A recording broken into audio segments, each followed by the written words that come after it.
do a lot in the real estate space, and I'm wondering how did that start, and what how did you get attracted to real estate business? So I started by being a brand ambassador for a real estate company. Okay. That was my first experience in the real estate space.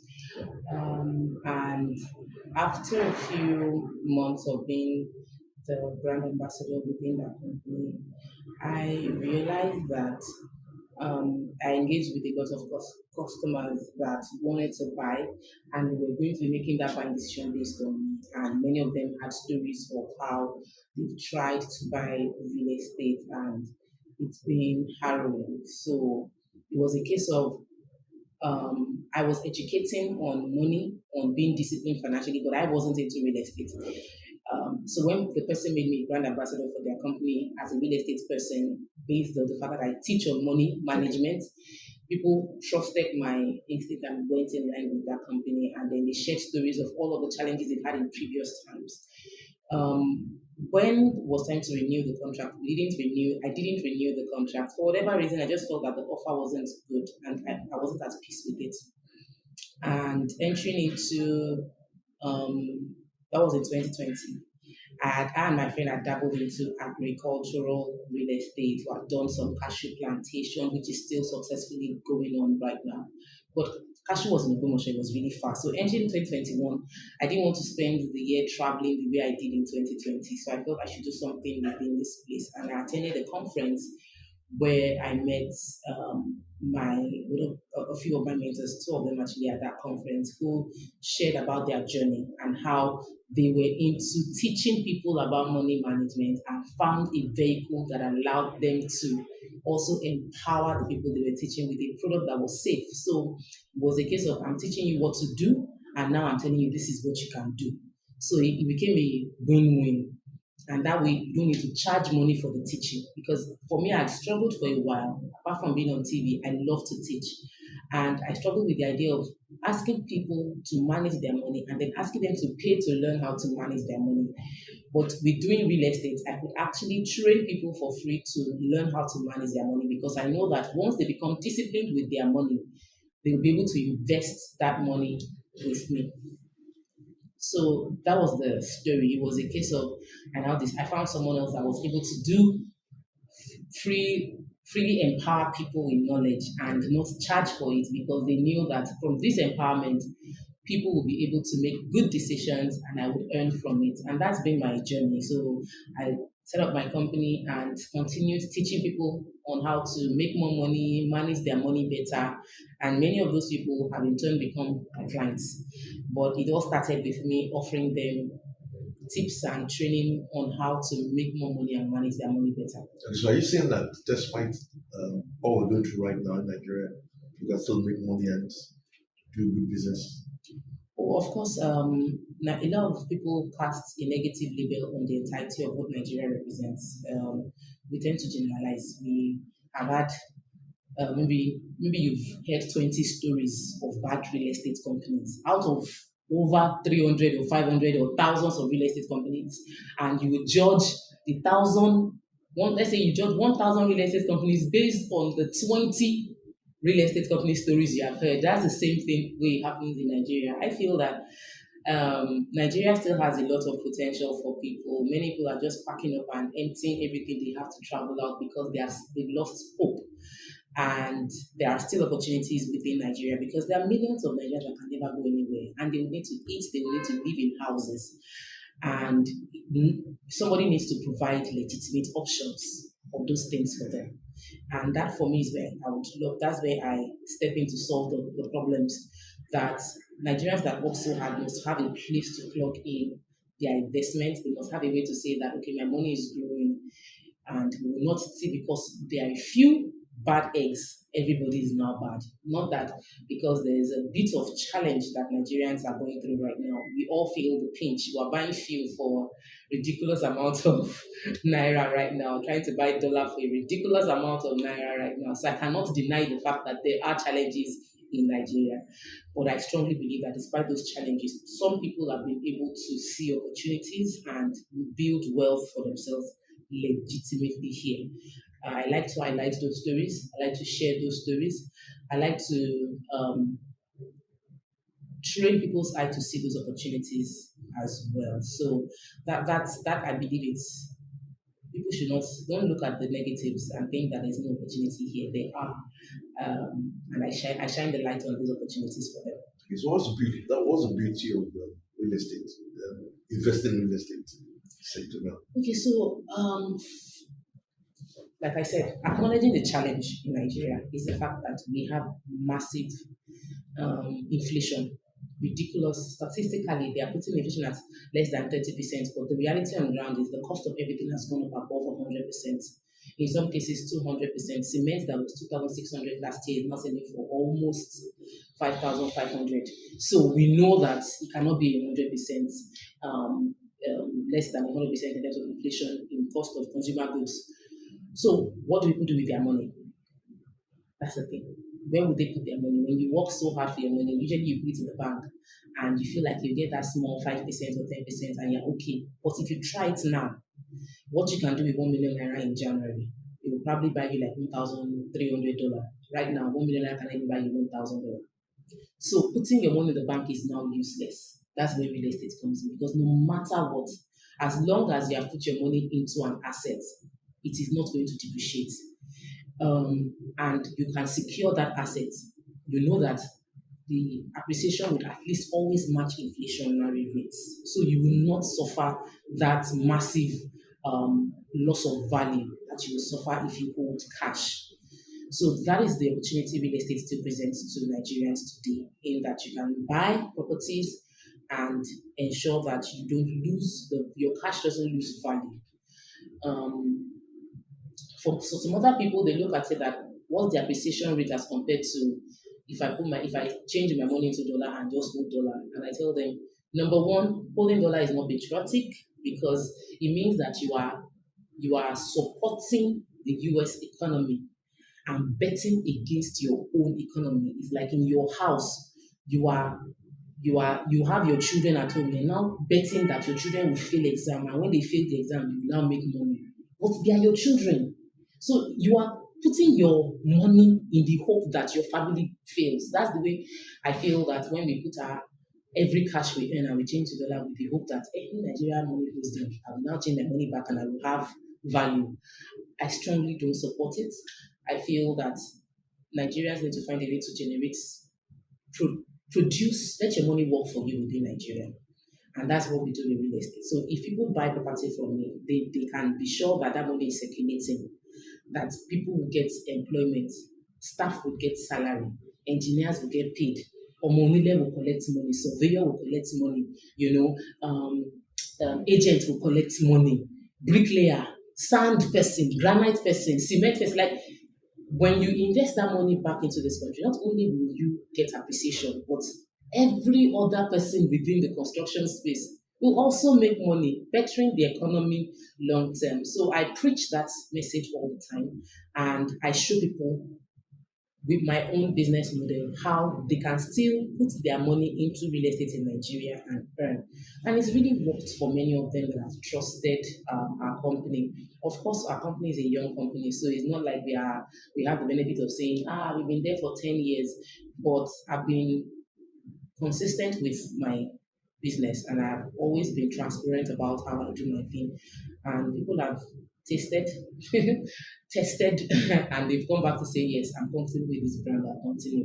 Besides, I have the advantage of being on TV. I've been on TV for over 10 years. So that sort of like makes people feel like, oh, we know her. We knew when she was doing this one. We knew when she was doing that one. So now that she's doing real estate, okay, let me just try her a bit. And I'm really, really grateful for all the support we've gotten so far. Nigerians are amazing people.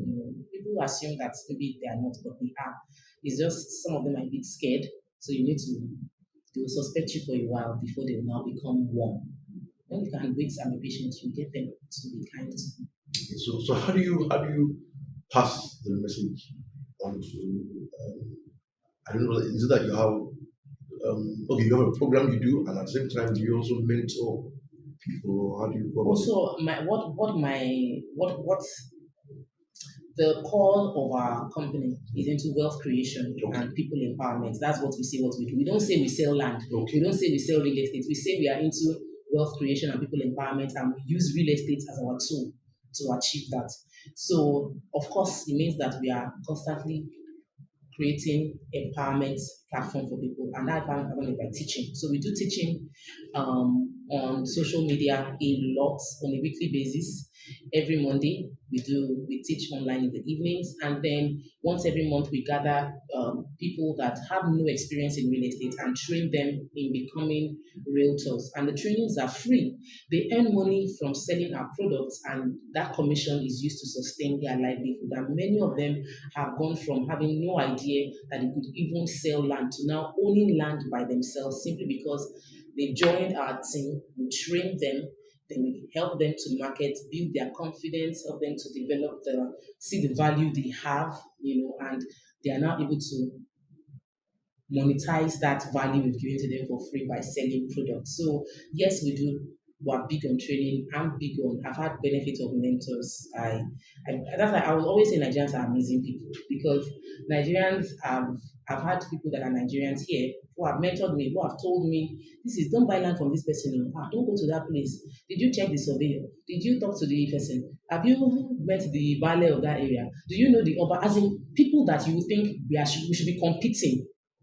But in this same Lagos, where they say Nigerians are not nice and they are killing themselves over things, I have enjoyed immense favor. So I pay it forward.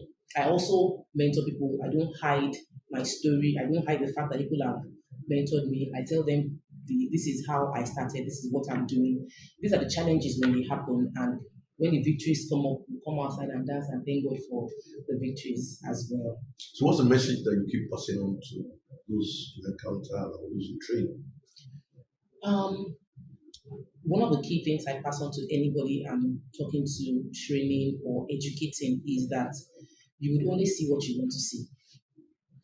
If you think that there is problem, and you would only see those problems because you are thinking there is only problem. So if you only see what you want to see, it means that you need to teach yourself on how to see opportunities. If not, you will look at Nigeria and you will see traffic on the road, you will see no power, while somebody else is saying generator, solar energy. You will see people looking for bus and say, what kind of suffering is it? Instead of you to see how you can put a bus on the road and provide transportation, like Shotlas. That's a private company that created a solution to transport problem within Nigeria, while other people are looking at the problem, they saw solutions. So one of the key things I teach and I preach and I ask is, train your eyes to see opportunities. Train your eye to see what you need to see. Because if you don't, you will look at Nigeria and other people will come here and be cashing out. They'll come to Lagos and cash out, and all you'll be doing is sitting down with your friends and lamenting about how government is not working. So that's the principle behind my message. So when you start training your eyes to see, then you will take responsibility for your reality. And when you take responsibility for your reality, you will start developing yourself. You will read books, you will expose yourself to more trainings, you will seek mentorship, you will ask questions. And the Bible say that if you ask questions on the way, you will not miss the way. So over time, from just that foundational principle, you have become much more than you thought was possible. You have coped with being on TV. I know you've done so well with it, and I'm wondering, how did it happen? How did you start off? Is it something you always dreamt of, or is it by chance that you just found yourself on TV and you? So for me, TV was not. It wasn't something I consciously dreamt of. I didn't study mass communication. I studied sciences, but somewhere along the journey of my life, I got a few people telling me, the way you talk, you should be on TV. One or two people were like, the way you talk, you should be on TV. And I looked within myself and realized that I really don't want to do sciences. I went to Yaba Tech and I did my IT. When I finished, I realized that I did not want to continue that path. So I asked to move to mass communication and they did not agree. And so I went back and said, okay, I'm going to explore my entrepreneurial journey. I've always known I was going to be an entrepreneur. I wasn't planning to finish school to go and work for anybody. just maybe because thinking about it now, my parents were entrepreneurs, my uncles were entrepreneurs, my grandfather, like everybody I know around my family were successful, and they are not working in the corporate world. So I generally just felt that okay, I'm going to run a business. So why will I be bothering about that? I'll just run a business. But sometime in that journey, I stumbled on a promo on TVC that they were looking for presenters, and I simply went to the station and I didn't even apply. I just they were doing open audition, and that was how I auditioned. And from one thing leading to the other, I got into Mariah's office and explained to her that I was interested in presenting. And she then told me, okay, this show you are coming for is not what you do. There's another show for you that I feel will fit into the way you have behaved to me. And that was how I got into the Your View team before we even started the show. They were still tinkering with the idea at that time. And um, it just happened that the show took off after a few years. There was nothing like it on air, and it was we were very opinionated people, and it jived. It connected with my personality, which is to really teach and educate people. So on the show, really, for me, it's not just about talking about what is trending. It's about rewiring the minds of Nigerians to the fact that we must be patriotic, talking to the government, the fact that what you are doing is not good for us, that kind of thing. So I've done that, and in my capacity doing that, I found that yes, it's easy to talk, but do the work. You can say, oh, government, you're not building businesses. Business people are packing up. How many businesses have I built? So I had to now put my money where my mouth is and get into the ring. And it's been ups and downs as usual with life, but we're standing. And how have you coped with the publicity that has been on TV almost every day, talking to Nigerians? So the publicity has helped my real estate business. Mm. The publicity helped my real estate business because I'm not a stranger to people. So when you come and advertise a product and they don't know you, it's a different thing. For me, I had the advantage that people know. They were like, oh, that lady that is on TVC, she now does real estate. So it sort of like created a platform for me to leapfrog from. However, I've always believed that there's no mistake with God. Everything there's a purpose for everything. So if God has put you on TV, it's because He wants you to serve His purpose there.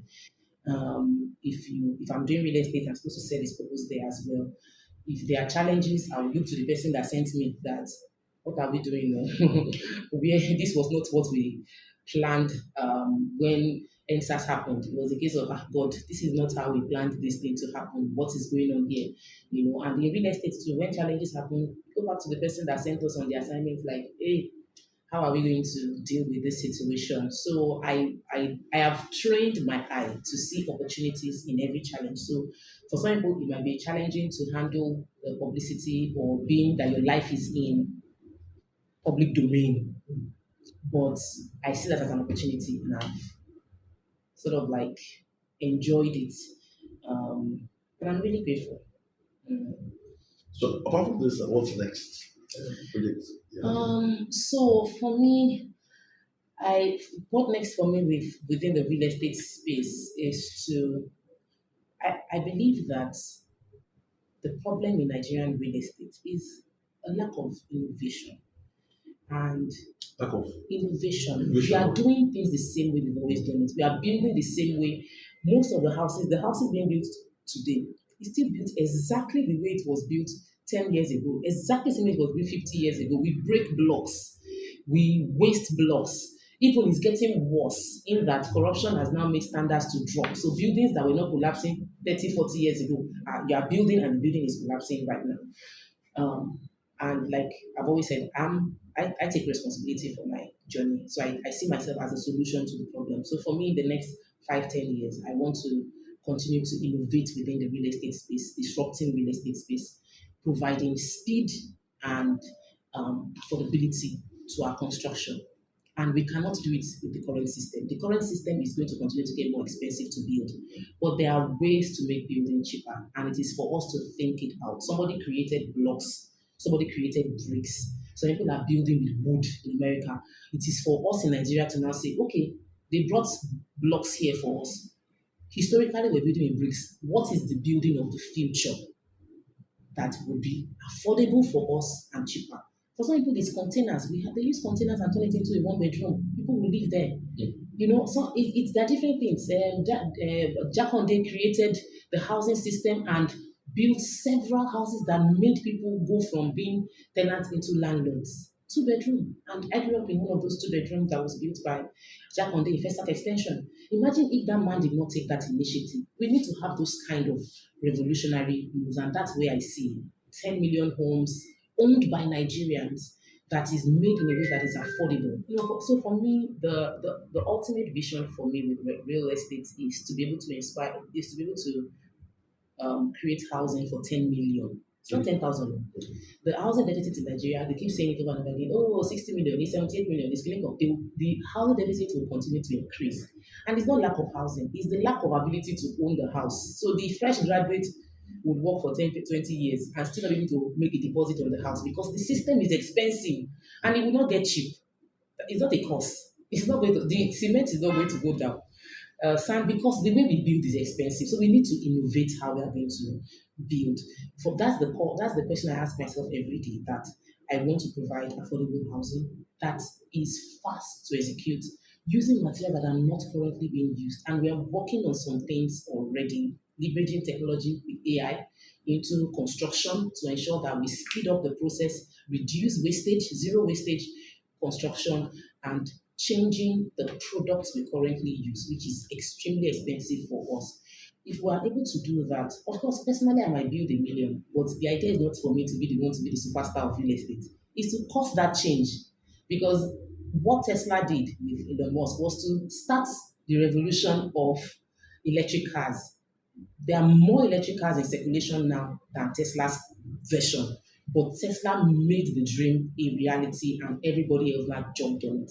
Even those who were big, Mercedes, BMW, everybody is now going electric. But that was because somebody felt, let's change how we are doing this thing. So for me, my course is to change how we are building in Nigeria and hopefully cascades across Africa. So let's talk about your background. You grew up in Lagos. Yes, I was born in Lagos. My father was also born in Lagos, but my grandfather was from Ijebu. They have always been entrepreneurs. My father was into furniture. My grandfather was into furniture as well. Sometime when I was young, I probably felt I would also do furniture because everybody in my family was doing it.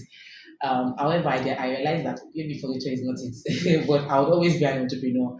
And for me, entrepreneurs solve problems. So that's I was born in Lagos and my mom is from Ikiti. She was born in Ikiti but came to Lagos, and my entire education was within Nigeria. So I'm like Nigeria through and through. Very patriotic to Nigeria. I feel that Nigeria has done so much for me, and I'm thinking of what I can do for Nigeria. I also feel God will make a mistake giving birth to be here in Nigeria. So I know that there's a reason I'm here, and I keep on asking myself, how else can I add value to where I am? It's been an interesting journey. And I'm looking forward to what the future would hold.